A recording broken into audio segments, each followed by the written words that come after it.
Hello students, Alokan academy में आप सभी का स्वागत है और मैं हूं Amit Kumar Goyal, assistant professor of mathematics. तो आज हम जो स्टार्ट करने वाले हैं वो है यूनिट 2। यूनिट 1 हमारी लास्ट क्लास में खत्म हो चुकी थी। आज जो हम स्टार्ट करने वाले हैं यूनिट 2। यूनिट 2 में बेसिकली आप हम पढ़ेंगे बूलियन बीजगणित और ड्युअलिटी यानी द्वैतता।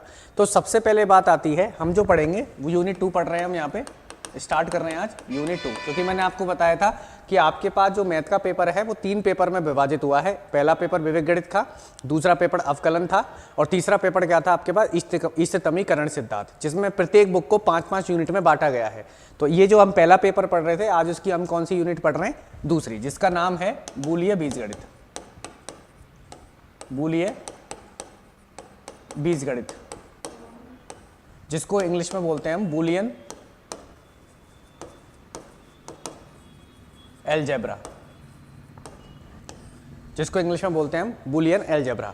तो सबसे पहले बूलियन अलजेब्रा की बात करें तो यानी बूलियन बीजगणित की बात करें तो बूलियन बीजगणित का मतलब ये होता है कि इसमें 2-3 चीज़ें आपको याद रखनी है, उन्हीं से पूरी बूलियन गणित आपकी पूरी हो जाती है। बहुत इजी टॉपिक है, बहुत इजी है। बस इसमें आपको कुछ प्रॉपर्टीज़ हैं, कुछ गुणधर्म हैं, वो आपको याद रखने पड़ेंगे, जो मैं लिखवाऊंगा और उनको बताऊंगा उनको कैसे याद रखना है आपको। तो इसमें 2-3 चीज़ें जो आपको याद रखनी है वो है, देखिए बूलियन बीजगणित का मतलब ये होता है कि आपके पास, जैसे आपने अब तक क्या किया होगा, योग किया होगा, घटाया होगा, गुणा भी करते हैं हम, भाग करते हैं। बेसिकली 4 टर्म होती है हमारे पास मैथ में, ठीक है। इनको हम क्या बोलते हैं? संक्रियाएं बोलते हैं। इन सबको हम क्या बोलते हैं? मैथ की भाषा में संक्रिया बोलते हैं। क्या बोलते हैं? संक्रिया, और इंग्लिश में बोलते हैं ऑपरेशन, ठीक है। लेकिन बूलियन बीजगणित की जब हम बात करें, आपके सिलेबस में सिर्फ 2 संक्रियाएं हैं। कौन कौन सी? एक तो प्लस की है और एक गुणन की है। इसको बोलते हैं योग संक्रिया। यहां पे लिख देता हूं प्लस। एक तो आपके पास आपके सिलेबस में क्या है? 2 संक्रियाएं हैं, एक तो योग संक्रिया है और एक कौन सी है? गुणन संक्रिया। इसको बोलते हैं हम योग संक्रिया और इसको बोलते हैं हम गुणन संक्रिया।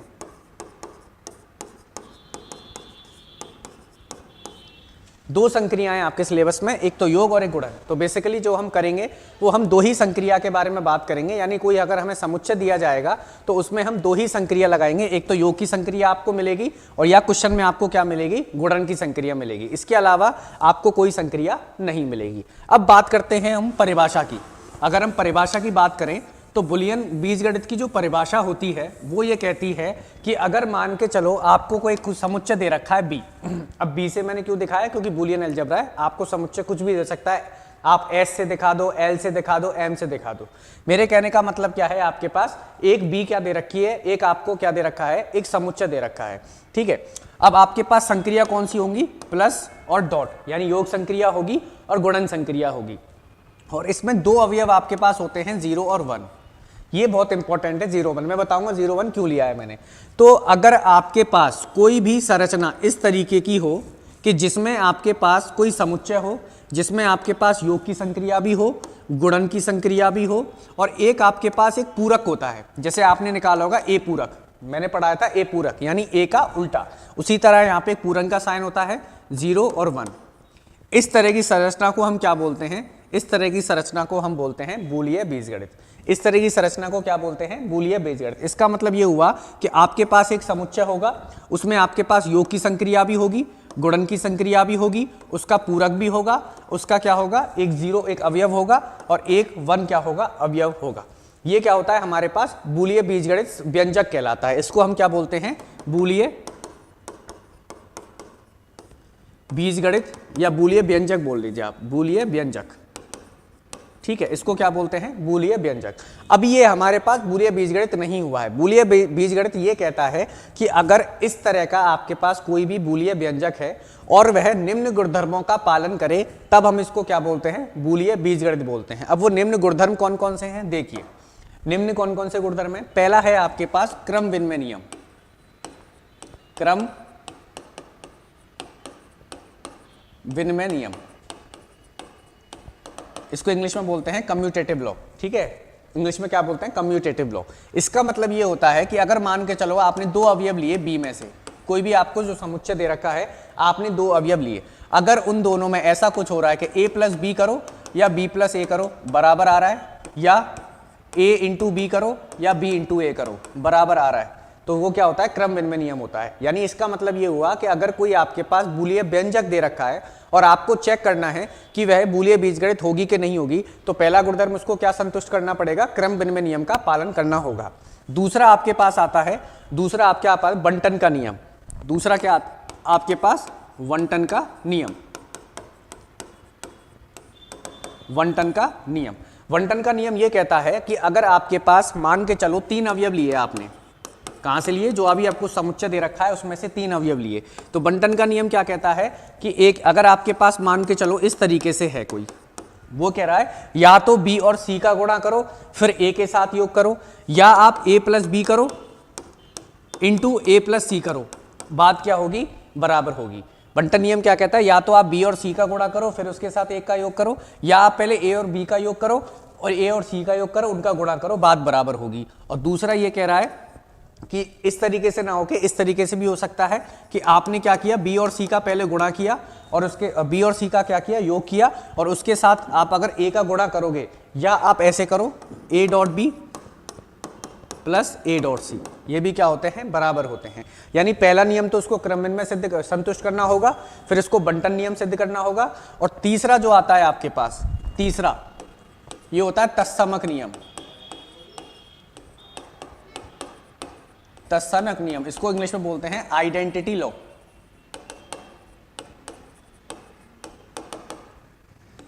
आइडेंटिटी लॉ ये कहता है कि मान के चलो अगर आपके पास कोई भी है, कोई भी अवयव लिया आपने ए के बी में, वो ये कहता है कि ए के साथ अगर आप 0 का योग करोगे तो आपको क्या मिलना चाहिए, ए मिलना चाहिए, और अगर ए के साथ आप 1 का गुणा करोगे तो आपको क्या मिलना चाहिए, ए मिलना चाहिए। इसका मतलब ये हुआ कि योग के लिए ये याद रखिएगा, योग के लिए तत्समक अवयव क्या होता है, 0, और गुणन के लिए तत्समक अवयव क्या होता है,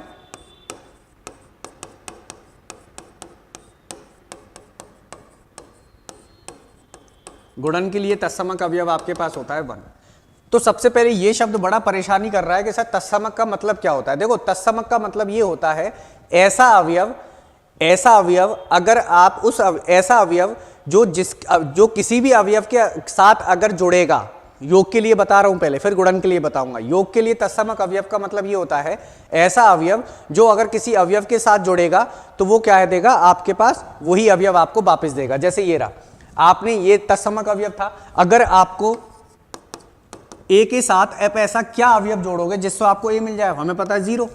भाई ए के साथ अगर आप कोई और 0 के अलावा अगर कोई और अवयव जोड़ोगे तो वो कभी भी ए आपको नहीं देगा, कुछ ना कुछ या तो ज्यादा देगा या कम देगा, लेकिन 0 ही ऐसे एक ऐसा अवयव है जो ए के साथ जुड़ने पर आपको वही ए वापस देता है। तो 0 क्या हो जाएगा, गुणन के लिए तत्समक अवयव हो जाएगा।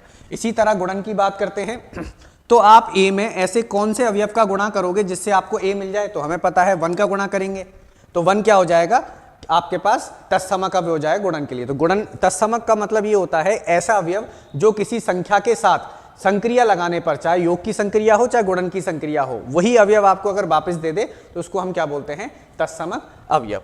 एक तो ये हो गया। चलिए चौथा गुणधर्म जो उसको संतुष्ट करना पड़ेगा, चौथा अवयव जो उसको संतुष्ट करना पड़ेगा वो है पूरकता नियम।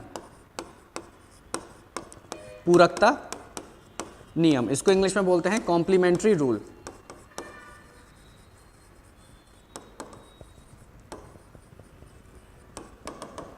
क्या बोलते हैं, कॉम्प्लीमेंट्री रूल। ठीक है, इसको क्या बोलते हैं, कॉम्प्लीमेंट्री रूल। इसका मतलब यह हुआ कि अगर आपके पास कोई अवयव है ए, ठीक है, अवयव है, तो आपके पास एक ऐसा अवयव जरूर इस समुच्चय में विद्यमान होगा। अगर उस अवयव के साथ उसका योग करोगे तो आपको क्या मिलेगा, 0, और अगर उस अवयव का ए के साथ गुणा करोगे तो आपको क्या मिलेगा, 1 मिलेगा। सॉरी, आप योग करोगे तो आपको क्या मिलेगा, 1 मिलेगा, और गुणा करोगे तो क्या मिलेगा, 0 मिलेगा। तो इसको हम क्या बोलते हैं, पूरक अवयव। पूरक अवयव का मतलब ये होता है कि अगर किसी अवयव के साथ जुड़ेगा तो आपको क्या दे देगा, 1 दे देगा, और अगर गुणा होगा तो क्या दे देगा, 0 दे देगा। अगर कोई भी समुच्चय इन चारों की चारों गुणधर्म का पालन करेगा तो हम इसको क्या बोलते हैं, बूलिय बीजगणित बोलते हैं। चलिए एक उदाहरण की बात करते हैं। उदाहरण की बात करते हैं। देखिए जैसे आपको कोई समुच्चय दे रखा है 0,1, इसमें मुझे चेक करना है, तो सबसे पहले मैं क्या चेक करूंगा, सबसे पहले मैं करूंगा क्रम विनिमय, क्रम विनिमय चेक करूंगा। तो पहला क्या कहता था, पहला ये कहता था a plus b equals to b plus a होना चाहिए। तो a ले लिया मैंने 0 और b ले लिया 1, तो यहाँ पे पुट करूंगा तो 0 प्लस 1 और यहाँ पे पुट करूंगा तो 1 प्लस 0 बराबर होते हैं दोनों, तो यानी क्रम विनिमय नियम का पालन कर गया। और दूसरा क्या कहता था, a dot b equals to b dot a होना चाहिए। a आपने क्या माना 0 इंटू 1 और ये क्या माना 1 इंटू 0, तो ये भी क्या होता है 0 और ये भी 0 बराबर हो गया, यानी क्रम विनिमय नियम का पालन कर दिया। दूसरा हमने कहा था वंटनता नियम, वंटनता नियम।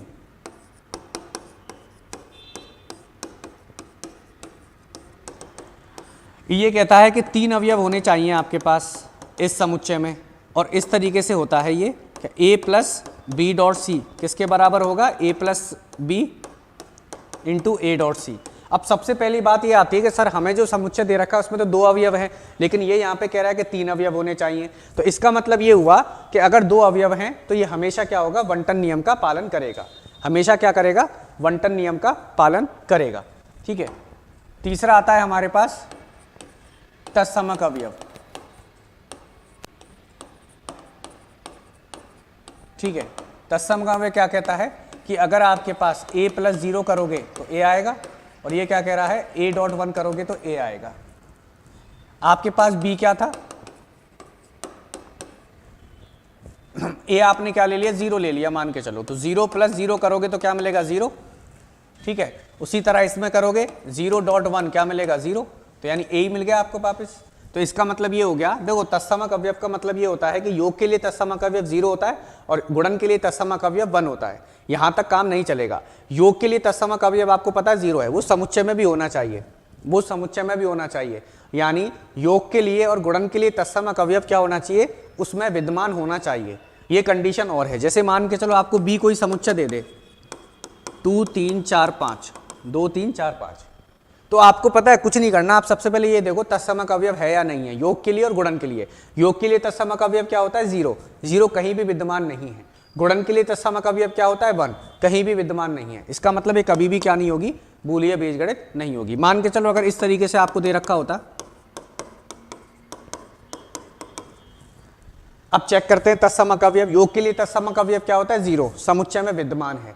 गुणन के लिए तत्समक अवयव क्या होता है 1, समुच्चय में विद्यमान नहीं है। तो इसका मतलब ये भी क्या नहीं होगा, बूलियन बीजगणित नहीं होगा। इसका मतलब ये हुआ कि अगर आपके पास योग के लिए और गुणन के लिए तत्समक अवयव जो होते हैं वो अगर समुच्चय में विद्यमान नहीं है तो वो कभी भी क्या नहीं होगा, बूलियन बीजगणित नहीं होगा।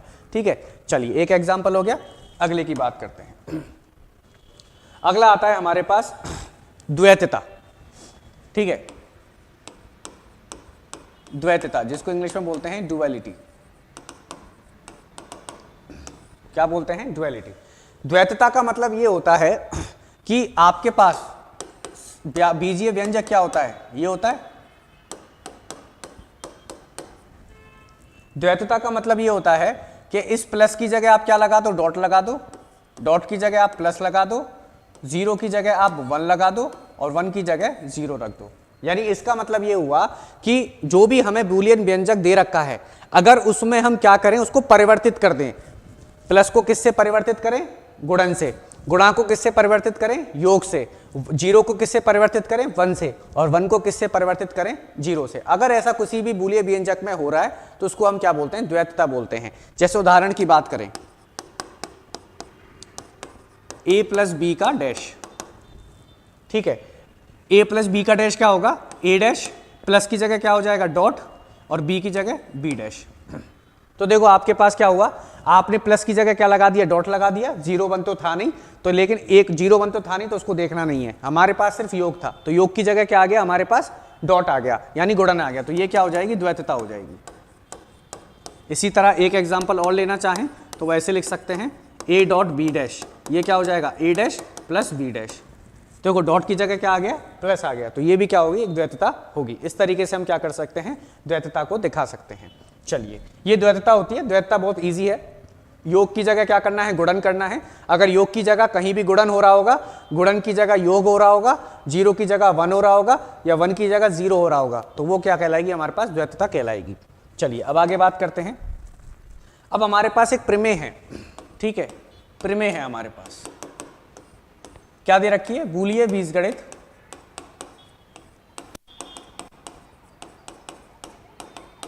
बूलिय बीजगणित b प्लस डॉट पूरक 0 1, ठीक है, ये बूलिय बीजगणित दे रखी है।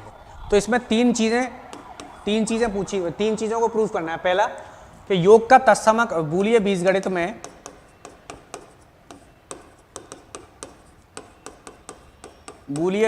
में योग का तत्समक अवयव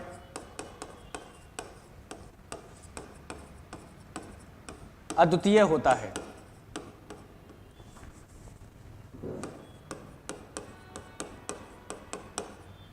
अद्वितीय होता है, यानी इसका मतलब यह हुआ, हम सबको पता है योग के लिए जो तत्समक अवयव होता है वो क्या होता है, जीरो होता है, ठीक है। वो ये कह रहा है कि अगर आपके पास कोई समुच्चय दे रखा है, आपको पता है इस समुच्चय में बहुत सारे अवयव हो सकते हैं, एक अवयव भी हो सकता है, दो भी हो सकते हैं, तीन भी, अनंत भी अवयव हो सकते हैं इसमें। तो वो ये कह रहा है कि अगर मान के चलो ए के लिए तत्समक अवयव अगर जीरो है, योग की बात कर रहे हैं हम, पहले योग की बात कर रहे हैं, गुणन की बात नहीं कर रहे। मैं ये कह रहा हूं कि अगर इसमें से कोई अवयव लिया आपने और उसका तत्समक अवयव अगर क्या है, जीरो है, योग का तत्समक अवयव जीरो है, तो अगर दूसरा अवयव लोगे तो उसका भी तत्समक अवयव क्या होगा, जीरो होगा। इसका मतलब ये हुआ कि अगर आप अवयव बदलोगे किसी भी समुच्चय में, अगर आप अवयव बदलोगे तो तत्समक अवयव नहीं बदलेगा। अगर किसी एक अवयव के लिए तत्समक अवयव अगर जीरो है, योग की बात कर रहा हूं, ध्यान दीजिएगा, योग दिमाग में रखिएगा, अगर किसी भी समुच्चय में किसी अवयव के लिए योग का तत्समक अवयव जीरो है, तो उस समुच्चय में जितने भी अवयव होंगे उन सबके लिए योग के लिए तत्समक अवयव क्या होगा, जीरो होगा। यानी अद्वितीय का मतलब यानी ऐसी चीज जो दूसरी ना हो, सिंगल हो, तो यानी जीरो क्या होगा, सारे अवयव के लिए क्या होगा, तत्समक अवयव होगा। अब इसको हमें सिद्ध करना है कि ऐसा होता है, समझ में आ गया। इस प्रमेय का मतलब यह हुआ कि अगर किसी समुच्चय में किसी एक अवयव का योग के लिए तत्समक अवयव अगर जीरो है, तो आप उस समुच्चय में कोई और अवयव भी लोगे, कोई सा भी अवयव लोगे, उसके लिए भी तत्समक अवयव क्या होगा, योग के लिए जीरो ही होगा। अब इसको सिद्ध कैसे करेंगे देखिए। तो सिद्ध करने के लिए तीन सवाल अपने आप से पूछने होते हैं। पहला कि हमें सिद्ध क्या करना, हमें दिया क्या हुआ है, हमें क्या दिया हुआ है, बूलिय बीजगणित दिया हुआ है कि बूलिय बीजगणित है। मैं मान लूं बूलिय बीजगणित इस तरीके की होगी। दूसरा सवाल अपने आप से करना होता है कि हमें सिद्ध क्या करना है, हमें सिद्ध करना है, क्या सिद्ध करना है कि योग के लिए तत्समक अवयव अद्वितीय होता है। हमें सिद्ध करना है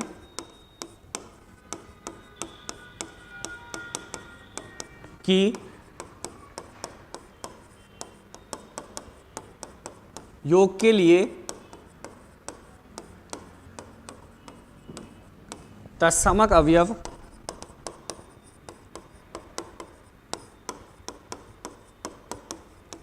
अद्वितीय होता है, ये हमें सिद्ध करना है। तीसरा सवाल अपने आप से ये पूछना होता है कि जो चीज हमें सिद्ध करनी है उसके लिए किन किन चीजों की जरूरत है। ठीक है, योग की बात कर रहे हैं तो हमें ये सिद्ध करना है कि a प्लस 0 बराबर क्या होगा, a होगा। अगर दूसरा भी अवयव आप लोगे तो भी क्या होगा, वही अवयव आपको दोबारा मिलेगा, यानी तत्समक अवयव समान रहेगा। तो देखिए कैसे सिद्ध करेंगे इसको। सिद्ध करने का तरीका थोड़ा सा उल्टा है, यानी हम क्या लेके चलेंगे, हमें अद्वितीय सिद्ध करना है, यानी आपके पास प्रत्येक अवयव के लिए जो तत्समक अवयव होगा वो समान होगा। हम लेके चलेंगे कि मान के चलो दो तत्समक अवयव होंगे, हम उल्टा लेके चलेंगे। माना दी गई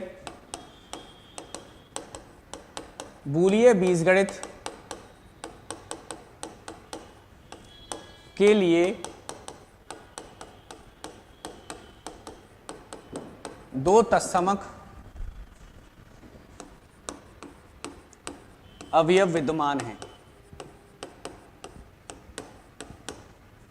तथा वह क्रमशः 0 तथा 0 डैश है। मैं ये लेके चला हूं कि दो तत्समक अवयव विद्यमान, मैं उल्टा लेके चला हूं, मैंने उल्टा लेके चला है कि दो तत्समक अवयव विद्यमान होंगे, उनका मैंने नाम दे दिया 0 तथा 0 डैश। ठीक है, मैंने नाम दे दिया। अब मुझे क्या करना है कि अगर मैं इन दोनों को बराबर दिखा दूं, यानी मैं ये दिखा दूं कि जो दूसरा तत्समक अवयव मैंने लिया है वो इसी के बराबर है या इसी के समान है, तो हमारा काम हो जाएगा। चलिए, तो कैसे दिखाएंगे? मान के चलो कोई अवयव मैंने बी में से ले लिया और हमें पता है कि अगर 0 बी का तत्समक अवयव है, तत्समक अवयव है, तो तत्समक अवयव की परिभाषा क्या कहती है कि ए का अगर 0 के साथ योग करोगे तो वही अवयव आपको दोबारा मिलेगा। इसी तरह माना 0 डैश बी का तत्समक अवयव है,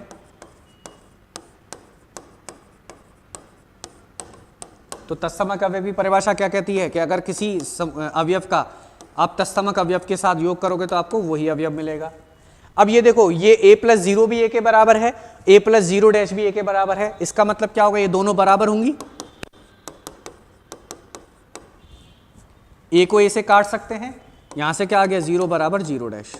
यानी हमने दिखा दिया कि जो हम अलग अलग जो तत्समक अवयव लेके चले थे, हमने दिखा दिया कि वो दोनों अलग अलग नहीं होंगे, वो दोनों समान हैं। तो यहां से हम कह सकते हैं कि प्रत्येक बूलिय बीजगणित के लिए जो तत्समक अवयव होगा वो समान होगा। ठीक है, चलिए एक इस तरीके से प्रूफ कर सकते हैं। दूसरी इसमें प्रमेय है आपके पास कि गुणन के लिए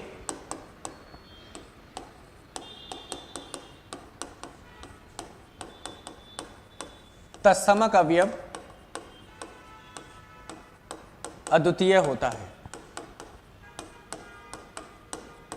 अब इसको भी सेम इसी तरह प्रूफ करेंगे, इसको भी उत्पत्ति हम करेंगे इसी तरह करेंगे। हमने जैसे तत्समक योग के लिए किया था अद्वितीय, उसी तरह इसको सिद्ध करेंगे। यानी हम इसमें भी क्या लेके चलेंगे? दो तत्समक अवयव लेके चलेंगे। कैसे? देखिए, अब मैं डायरेक्ट लिख रहा हूं, थ्योरी आप लिख लेना वहां पे। ठीक है, मैं डायरेक्ट लिखूं। मान के चला मैंने दो तत्समक अवयव ले लिए, 1 और 1 डैश, क्योंकि हमें पता है गुणन के लिए तत्समक अवयव 1 होता है, तो मैंने 1 और 1 डैश ले लिए। अगर मैं कोई अवयव ले रहा हूं बी में से, अगर मैं 1 को तत्समक अवयव ले रहा हूं तो ये गुणन तत्समक अवयव की परिभाषा क्या कहती है कि अगर किसी अवयव का उस तत्समक अवयव के साथ आप गुणा करोगे तो आपको वही अवयव मिलेगा। इसी तरह 1 डैश को अगर लोगे तो ये भी आपको ए देगा, ये भी 1 डॉट ए भी किसके बराबर है? ए के। 1 डॉट ए डैश भी 1 डैश भी किसके बराबर है? ए के। तो इसका मतलब क्या हो? ये दोनों बराबर होंगी। 1 dot 1 A dot 1 dot A dot 1 dash, A से ए कैंसिल होगा, 1 इज इक्वल टू 1 डैश। इस तरीके से हम सिद्ध कर सकते हैं। यानी हम जो अलग अलग लेके चले थे वो अलग अलग नहीं है, बराबर है। इसका मतलब क्या होगा? गुणन के लिए भी तत्समक अवयव क्या होगा? अद्वितीय होगा। अब अगली प्रमेय जो है ये आपको करनी है, इसी तरह है। ये क्या कह रही है कि बी के प्रत्येक अवयव का पूरक अद्वितीय होता है।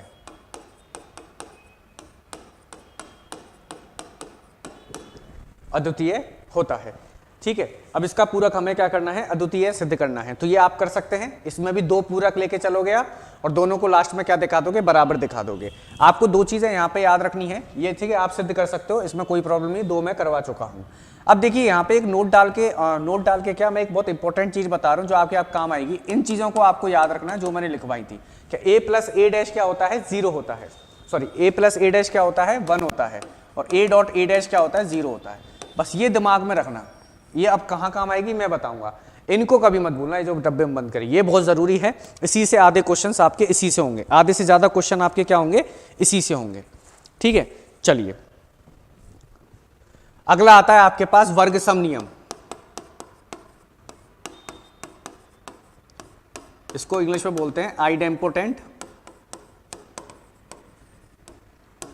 रूल या लॉ। रूल बोल लो या लॉ बोल लो, बात बराबर है।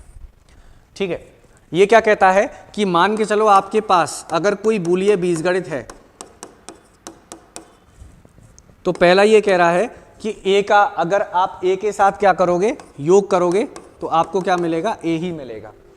ठीक है, और दूसरा वर्गसम नियम का मतलब ये है कि ए का ए के साथ डॉट करोगे तो भी ए मिलेगा। ये वर्गसम नियम है।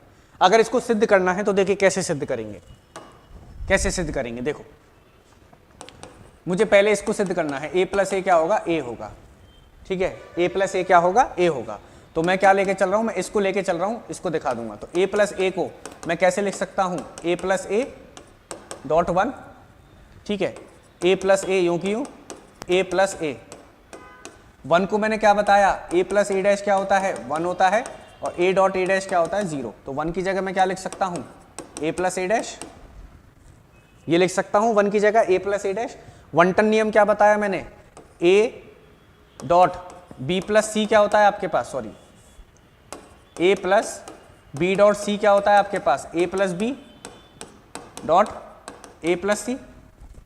तो ये किसका काम कर रहा है, a का, ये b का, ठीक है, ये a है ये आपके पास, और ये क्या है c है। तो इसको मैं कैसे लिख सकता हूं, ये इसी चीज में तो लिखा हुआ है, इसको मैं ऐसे लिख सकता हूं, यानी a plus A dot A dash, ऐसे लिख सकता हूं इस पूरे को, क्योंकि ये क्या है वन टन का नियम लगा दिया मैंने इस पे, क्योंकि हमें पता है a plus B dot A plus सी क्या होता है, a plus B dot C. तो मैंने यहाँ पे ये a का काम कर रहा था, ये b का काम कर रहा है, ये a का और ये c का, तो यहाँ पे मैं ऐसे लिख सकता हूँ। अब हमें पता है a डॉट ए डैश क्या होता है, 0 होता है, तो a प्लस ए बराबर क्या हो जाएगा, a प्लस 0, और a प्लस 0 क्या होगा आपके पास, a। हो गया प्रूफ, यही हमें लाना था, a प्लस ए को किसके बराबर दिखा दिया, a के, यही हमें सिद्ध करना था। तो इस तरीके से आप सिद्ध कर सकते हो। दूसरा अगर आपको प्रूफ करना है, दूसरा क्या दे रखा था, a डॉट ए बराबर a, इसको सिद्ध करना है। तो देखिए कैसे करेंगे, a डॉट ए को मैं क्या लिख सकता हूं, a dot A, a dot A dot a dot A plus 0, ये लिख सकता हूं। तो देखिए a डॉट ए बराबर a डॉट ए, आपको पता है a प्लस ए डैश क्या होता है 1, और a डॉट ए डैश क्या होता है 0। तो इसकी जगह मैं क्या लिख सकता हूं, 0 की जगह a डॉट ए डैश, ये लिख सकते हैं। अब वन टन का नियम मैंने आपको बताया था, 2 बताए थे, एक तो ये बताया था जो अभी जिसका यूज किया था मैंने, और एक ये बताया,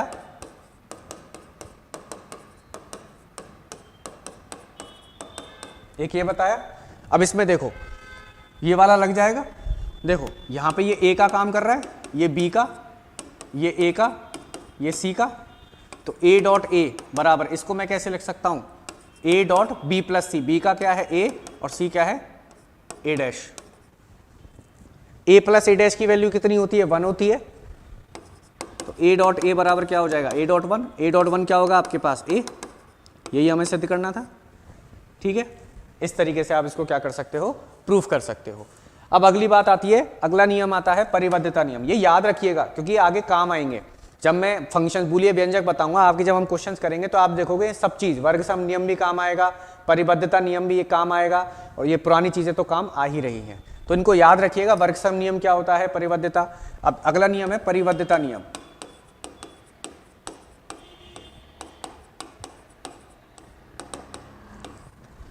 परिबद्धता नियम ये कहता है कि अगर मान के चलो आपके पास कोई बूलियन बीजगणित है, परिबद्धता नियम ये कहता है कि a प्लस 1 करोगे आप, a प्लस 1 करोगे तो आपको क्या मिलेगा, 1 मिलेगा, और a प्लस a डॉट 0 करोगे तो आपको क्या मिलेगा, 0 मिलेगा। a डॉट 0 करोगे तो क्या मिलेगा, 0 मिलेगा। अगर इसको प्रूफ करना है तो इस तरीके से कर सकते हो।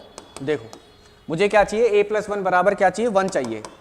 तो देखो a प्लस 1 को मैं कैसे लिख सकता हूं, a प्लस 1 को मैं ऐसे लिख सकता हूं, डॉट 1, ठीक है।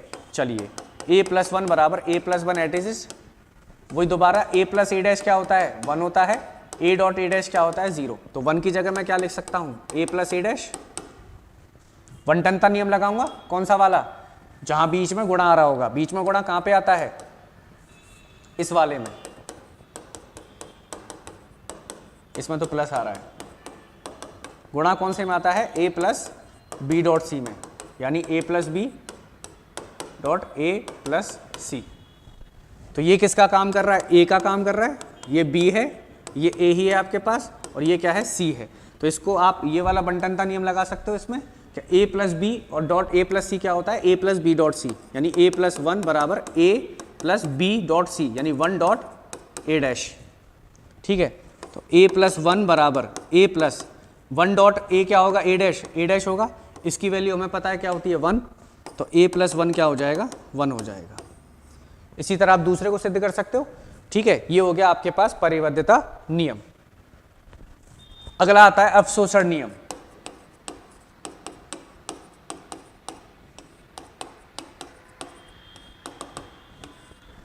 अवशोषण नियम यह कहता है कि अगर आपके पास कोई भी बूलियन बीजगणित है तो पहला यह कहता है आपके पास कि A dot B, A plus A dot B क्या होता है ए, और दूसरा यह कहता है कि A dot A plus B ये भी क्या होता है ए होता है। ठीक है, A dot A plus A dot B बराबर ए होता है और A dot A plus B बराबर क्या होता है ए होता है। अब देखिए इसको सिद्ध करना है, इसको सिद्ध करना है, एक को सिद्ध मैं करवा रहा हूं, दूसरे को आप कीजिएगा। इसको सिद्ध करना है मुझे क्या लेके आना है, ए लेके आना है। तो देखिए कैसे करेंगे, A plus A dot B को मैं कैसे लिख सकता हूं, A dot one plus A dot B, ऐसे लिख सकता हूं मैं। ठीक है, अब देखिए इसमें बंटन का नियम कौन सा लगेगा, A dot B plus C बराबर क्या होता है A dot B plus A dot सी। ये किसका काम कर रहा है, ए का, ये किसका काम कर रहा है, बी का, ये ए और ये सी का काम कर रहा है। तो देखिए A plus A dot B, इसमें लगाऊंगा तो A dot B plus C, B क्या है 1 प्लस और सी क्या है बी। ठीक है, A plus A dot B बराबर, अब हमें पता है, अब अभी हमने इससे पहले क्या पढ़ा था, परिबद्धता नियम पढ़ा था। परिबद्धता नियम क्या कहता है कि किसी अवयव को अगर एक के साथ योग करोगे तो आपको क्या मिलेगा, 1 मिलेगा। अभी परिबद्धता नियम पढ़ा था, क्या कहता था, ए प्लस 1 करोगे तो ए मिलेगा और ए डॉट 1 करोगे तो क्या मिलेगा, ए मिलेगा। ये ए डॉट जीरो करोगे तो क्या मिलेगा, आपको 0 मिलेगा। ये पढ़ा था अभी हमने। तो वहां से अगर कोई अवयव है उसका 1 के साथ योग करोगे तो क्या मिलेगा, 1 मिलेगा। तो यहां से हम कह सकते हैं ए प्लस ए डॉट बी क्या हो जाएगा, ए हो जाएगा। ये हो गया प्रूफ इसका आप कर ही सकते हैं। चलिए अब आगे देखते हैं। अगला आता है हमारे पास अंतर्वलन नियम।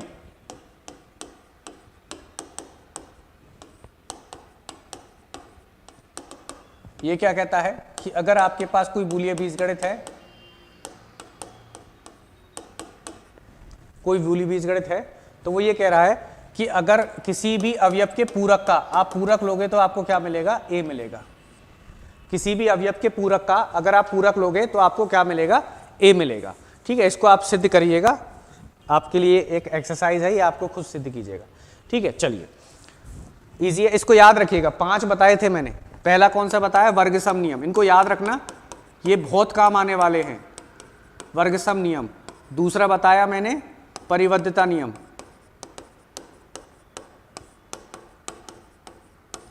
तीसरा बताया मैंने अवशोषण नियम,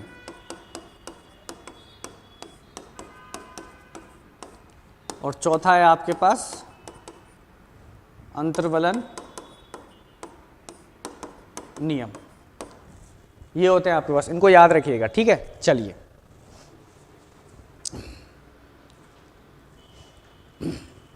अब आता है आपके पास जो मोस्ट इंपॉर्टेंट है वो है द मार्गन नियम। ये आपने समुच्चय में भी पढ़ा और ये आपको पूरी किताब में परेशान करेगा, ये हर कहीं घुसा हुआ है, द मार्गन नियम। ठीक है, ये क्या कहता है कि अगर आपके पास कोई भी बूलियन बीजगणित है, क्या है, कोई भी बूलियन बीजगणित है, तो उसमें अगर 2 अवयव ले रहे हो आप, कहां से, ए और बी, आपने 2 अवयव लिए बी से। ठीक है, 2 अवयव लिए बी से, अगर आप उन 2 अवयवों का गुणा करके पूरक ले रहे हो तो वो किसके बराबर होगा, ए पूरक डॉट बी पूरक के। और दूसरा ये कह रहा है कि अगर ए 2 अवयवों का गुणा करके पूरक ले रहे हो तो वो किसके बराबर होगा, ए पूरक प्लस बी पूरक के। ठीक है, ये आपको प्रूफ आता है पेपर में, इसमें कई बार क्वेश्चन पूछा गया इसी को, द मार्गन, वो 2 तरीके से क्वेश्चन पूछता है इसमें, या तो आपको क्वेश्चन पूछेगा द मार्गन नियम को सिद्ध कीजिए डायरेक्ट, तो आपको कथन याद होना चाहिए ये वाला, या कई बार वो ये दे देता है और आपसे इसका प्रूफ पूछ लेता है। तो देखिए इसका प्रूफ कैसे करेंगे, देखिए कैसे करेंगे इसका प्रूफ। तो मैं एक बता रहा हूं, दूसरा आप कीजिएगा। ठीक है, मैंने आपको एक चीज लिखाएगी कि ए का अगर किसी अवयव का उसके पूरक के साथ अगर आप योग करते हो तो आपको क्या मिलता है, 1 मिलता है। अगर किसी अवयव का उसके पूरक के साथ आप क्या करते हो, योग करते हो, तो आपको 1 मिलता है, और अगर किसी अवयव का उसके पूरक के साथ आप गुणा करते हो तो 0 मिलता है। अब ध्यान दीजिए, मैं यहाँ पे इसको प्रूफ कर रहा हूं, किसको, इसको प्रूफ कर रहा हूं, मैं इसको प्रूफ कर रहा हूं। इसका मतलब ये हुआ कि अगर a प्लस बी का पूरक क्या है, ये है, इसका मतलब क्या हुआ, ये किसका काम कर रहा है, a का काम कर रहा है, और ये किसका काम कर रहा है, a डैश का। वो यही तो कह रहा है कि इसका पूरक क्या है, ये है। तो यहां पे a बराबर क्या है, a प्लस बी, और a डैश क्या है हमारे पास, a dash dot b dash, ये है। मुझे अगर इसको दिखाना है बराबर, तो इसका मतलब अगर मैं ये दिखा दूं कि इसका योग अगर मैं इसके साथ करूंगा तो मुझे 1 मिल जाए, अगर इसका योग इसके साथ करने पर 1 मिल जाए, तो हम कह देंगे ये दोनों सत्य होंगे, क्योंकि हमें पता है किसी अवयव का उसके पूरक के साथ योग करते हैं तो 1 आता है। तो देखिए योग करेंगे, a प्लस बी का योग किसके साथ करना है, a dash plus B dash के साथ। अगर ये 1 आ गया तो हमारा काम हो जाएगा, तो हमारा क्या हो जाएगा, काम हो जाएगा। तो कैसे करेंगे, देखिए, तो कैसे करेंगे, देखिए,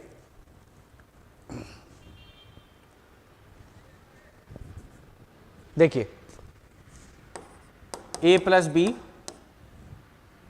प्लस नहीं है, डॉट है, ठीक है, a dash dot B dash is equal to 1 चाहिए, तो मुझे ये लेके चला हूं मैं,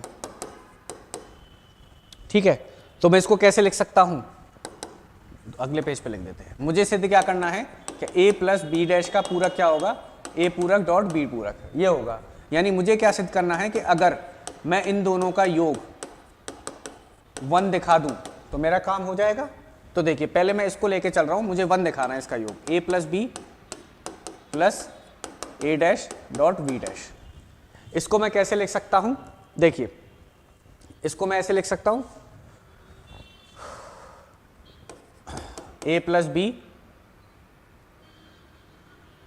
dot plus a dash dot a plus B plus B dash, ये लिख सकता हूं मैं इस चीज को, क्योंकि हमें पता है वनटनता नियम, ये किसका काम करेगा, ए का, ये बी का, और ये सी का। वनटनता नियम क्या होता है, A plus B dot C क्या होता है, A plus B dot A plus C, ये होता है हमारे पास। चलिए ये हो गया, चलिए ये लिख दिया मैंने। अब देखिए इसको मैं ऐसे लिख सकता हूं, ए प्लस ए डैश बी, इसको इधर ले आया डॉट, इसको मैं ऐसे लिख इसको तो सेम रहने दो। हमें पता है कि किसी भी अवयव का उसके पूरक के साथ अगर मैं योग करता हूं तो 1 देता है, तो किसी अवयव का उसके पूरक के साथ योग करूंगा तो क्या देगा, 1 प्लस बी हो जाएगा। इसी तरह a प्लस किसी अवयव का उसके पूरक के साथ अगर मैं योग करूंगा तो क्या देगा, 1 देगा, हमें पता है। अब देखिए यहां से परिबद्धता नियम हमने पढ़ा है, परिबद्धता नियम क्या कहता है कि अगर किसी अवयव का आप 1 के साथ योग करोगे तो आपको क्या मिलेगा, 1 मिलेगा। तो किसी अवयव का अगर 1 के साथ योग किया तो आप, तो यहां पे तो चल ही रहा है, ये तो सेम चलता जा रहा है,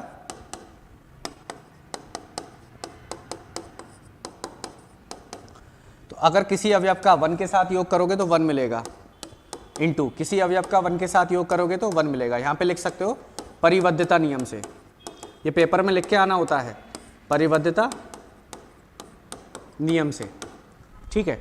अब देखिए a plus B dot a dash dot B dash क्या हो जाएगा, 1 हो जाएगा, क्योंकि 1 इंटू 1 क्या होगा, 1, और यही हमें क्या करना था, सिद्ध करना था। तो हमने सिद्ध कर दिया। तो इस तरीके से आप क्या कर सकते हो, किसी भी चीज़ को प्रूफ कर सकते हो। द मार्गन नियम को आपने सिद्ध कर दिया, दूसरा आप खुद सिद्ध करके देखिएगा, ठीक है। चलिए अब आगे बढ़ते हैं।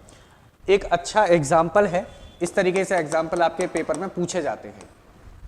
एग्जाम्पल है कि बूलियन बीजगणित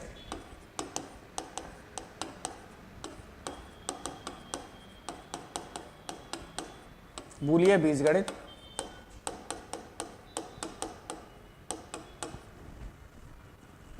में सभी स्वेच्छ अवयवों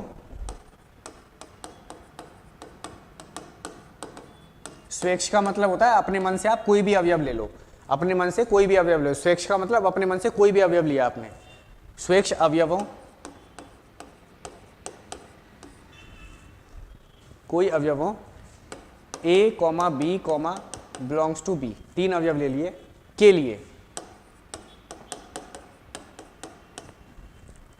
लिए नंबर फर्स्ट है आपके पास ए डैश डॉट बी डैश का whole dash plus C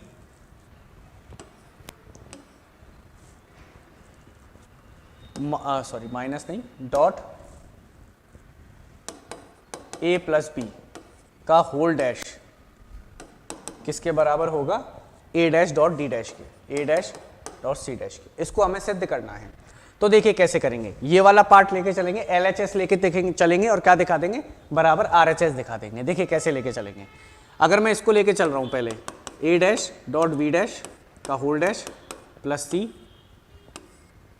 dot A plus B का होल डैश, ये लेके चल रहा हूँ मैं, ठीक है। तो अब मैं क्या लगाऊंगा, द मार्गन नियम लगाऊंगा। द मार्गन नियम क्या कहता है, द मार्गन नियम क्या कहता है, डॉट के लिए ये ए का काम कर रहा है और ये बी का काम कर रहा है। तो आपको पता होगा ए डॉट बी का जो पूरक होता है वो क्या होता है, ए डैश प्लस बी डैश। इसको यहाँ लगाऊंगा तो ये ए का काम कर रहा है, तो इसका मतलब क्या हो जाएगा, A dash dot B dash का होल डैश प्लस सी का होल डैश। डॉट की जगह क्या आ जाएगा, प्लस, और इसकी जगह क्या आ जाएगा, ए प्लस बी का डैश। ये आ गया। चलिए अब देखिए, अब हमें पता है ये भी क्या करेगा, द मार्गन नियम का काम करेगा। ये ए है, ये बी है। आपको पता हो द मार्गन नियम क्या कहता है, ए प्लस डी का डैश क्या होता है, ए डैश डॉट बी डैश। ये होगा हमारे पास। चलिए ये होगा हमारे पास, सॉरी यहाँ पे सी है, यहाँ पे सी है आपके पास, इसको ठीक कर लीजिएगा। यहाँ बी नहीं है, सी है, ठीक है। यहाँ मैं करेक्शन कर रहा हूँ, सी डैश। ये हो जाएगा। चलिए अब इसको तो एक बार ऐसे की ऐसे रहने दो।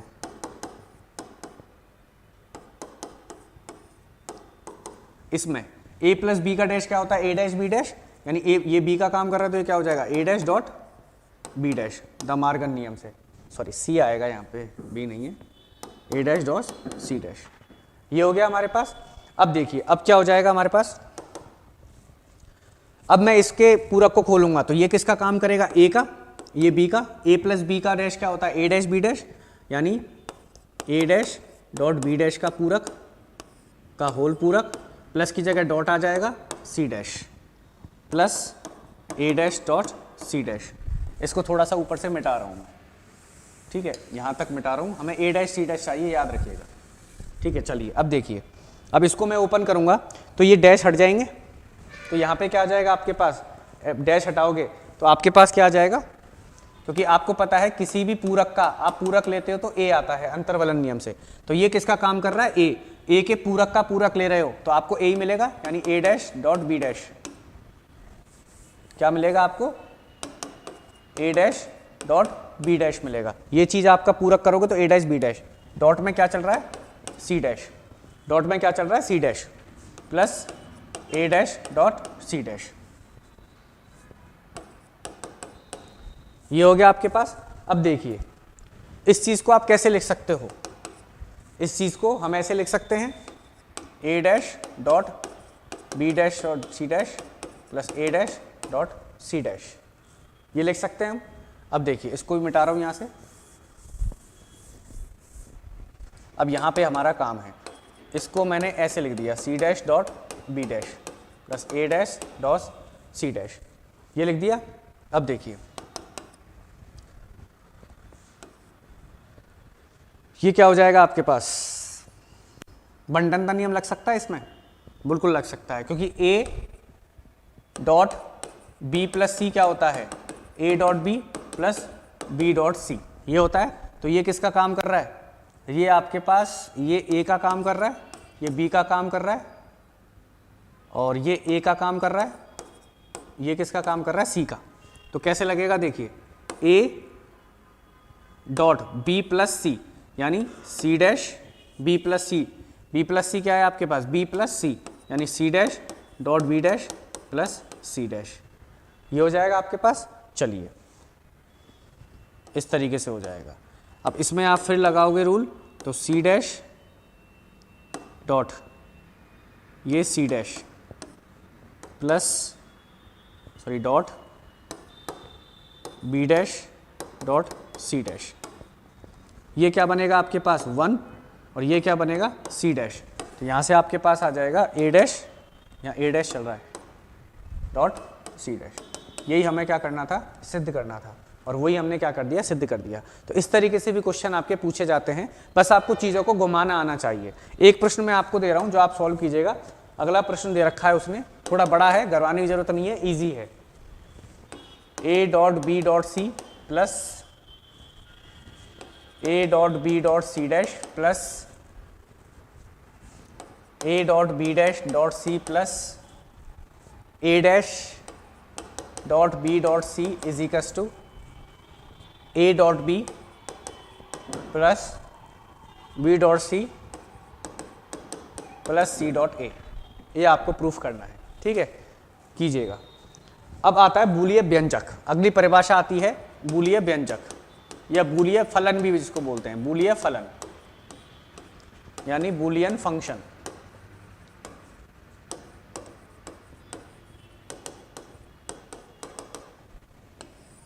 देखिए बूलिय फंक्शन का मतलब ये होता है, मैं नॉर्मल समझा रहा हूं, इस तरीके से होता है कुछ। अब यहां वहां पे हम फलन की जब बात करते हैं तो f लेते हैं, मैंने यहां पे e ले लिया, x2 x3, इस तरीके को हम क्या बोलते हैं, बूलिय फलन बोलते हैं, बूलिय फलन। अब जैसे आपको एक बूलिय फलन दे रखा है, ये आपको दे रखा है, मान के चलो इस तरीके का दे रखा है, x1 dot x2 plus x1 dot x2 dash plus, और आप कुछ और ऐड करना चाहें तो इस तरीके से ऐड कर सकते हो। तो ये आपके पास एक बूलिय फलन, इसको हम क्या बोलते हैं, बूलिय फलन बोलते हैं। इस तरीके का अगर आपको कोई टर्म दे रखी है उसको क्या बोलते हैं, बूलिय फलन। अब प्रश्न इस पे कई बार 1 या 2 नंबर में किस तरीके से आ जाता है, आपको कह दिया जाता है कि 0,1,1 के लिए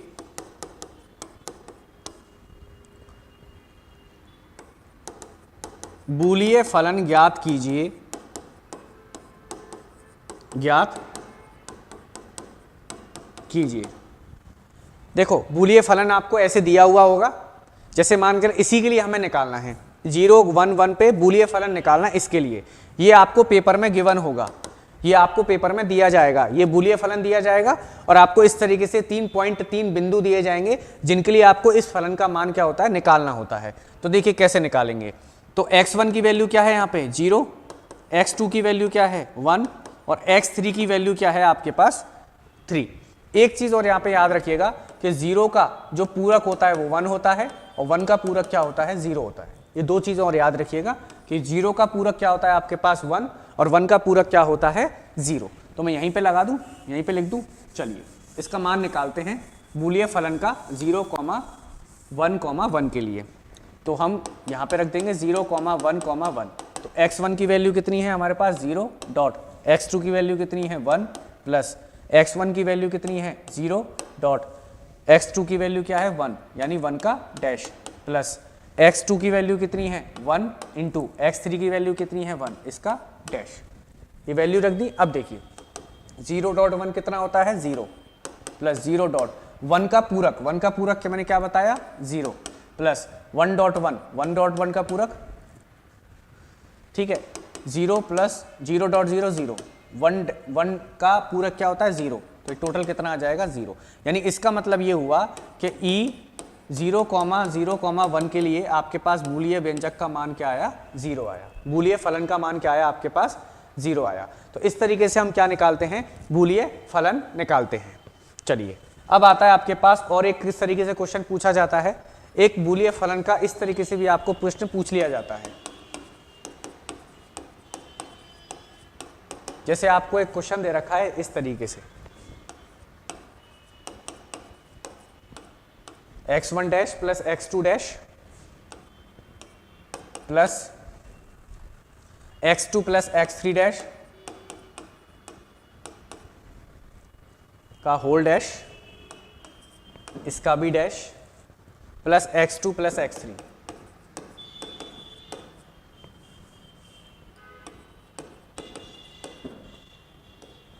और आपसे पूछा गया है इसको सरल कीजिए, सरल कीजिए। इस तरीके से क्वेश्चन आता है 4 नंबर में।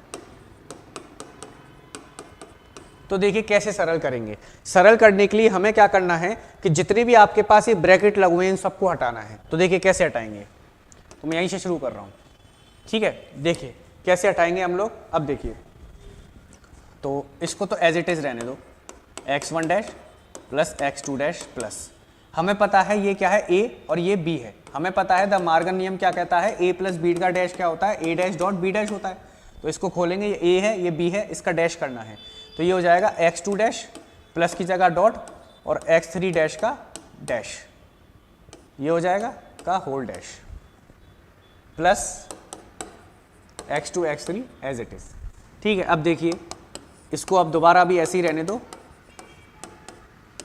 डॉट x2 डैश डॉट, हमें पता है, हम पढ़े हैं अंतरवल नियम से, क्या पढ़े हैं, a पूरक का पूरक क्या होता है, a होता है, यानी किसी अवयव के पूरक का एक और बार अगर पूरक लोगे वही अवयव मिलता है। तो यानी x3 के पूरक का अगर आप पूरक ले रहे हो तो आपको क्या मिलेगा, x3 ही मिलेगा प्लस x2 डॉट x3, यहां तक आ गया। अब देखिए मैं इसमें फिर द मार्गन नियम लगाऊंगा, ये a मान लूं मैं, ये b मान लूं, तो हमें पता है a डॉट b का पूरक द मार्गन नियम से क्या होता है, a dash plus b dash होता है द मार्गन नियम से, ठीक है। तो देखिए यहाँ पे क्या हो जाएगा, x1 dash plus x2 dash का पूरक, डॉट की जगह प्लस आ जाएगा, x2 डैश डॉट x3 का पूरक, और प्लस में क्या चल रहा है, x2 डॉट x3, ओके। अब देखिए ये फिर किसका काम कर रहा है, a और b का पूरक, a और b का पूरक द मार्गन नियम से a प्लस b का पूरक क्या होता है, a डॉट b पूरक, a डॉट b पूरक, तो यानी x1 पूरक का पूरक प्लस की जगह डॉट आ जाएगा, x2 पूरक का पूरक, ओके, प्लस इसका वही a डॉट b का पूरक द मार्गन नियम से क्या होता है, ये होता है, यानी x2 डैश का पूरक प्लस x3 का पूरक प्लस x2 डॉट x3, यहाँ तक आ गया। अब देखिए मैं इसको थोड़ा मिटा देता हूँ यहाँ से, चलिए अब यहाँ तक आ गया। अब देखिए किसी भी अवयव के पूरक का पूरक क्या होता है, वही अवयव वापस होगा, डॉट किसी भी अवयव के पूरक का पूरक वही अवयव वापस होगा, प्लस किसी भी अवयव के पूरक का पूरक क्या होगा, वही अवयव वापस होगा, प्लस x3 का पूरक प्लस, इसको ऐसे लिख लो, थोड़ा ब्रैकेट में लगा लो इसको, x2 का पूरक पूरक प्लस x3 का पूरक प्लस x2 x3 आपका चल ही रहा है। अब देखिए अब मैं इसको कैसे लिख सकता हूं, अब इसको लिखने के लिए क्या करेंगे हम, देखिए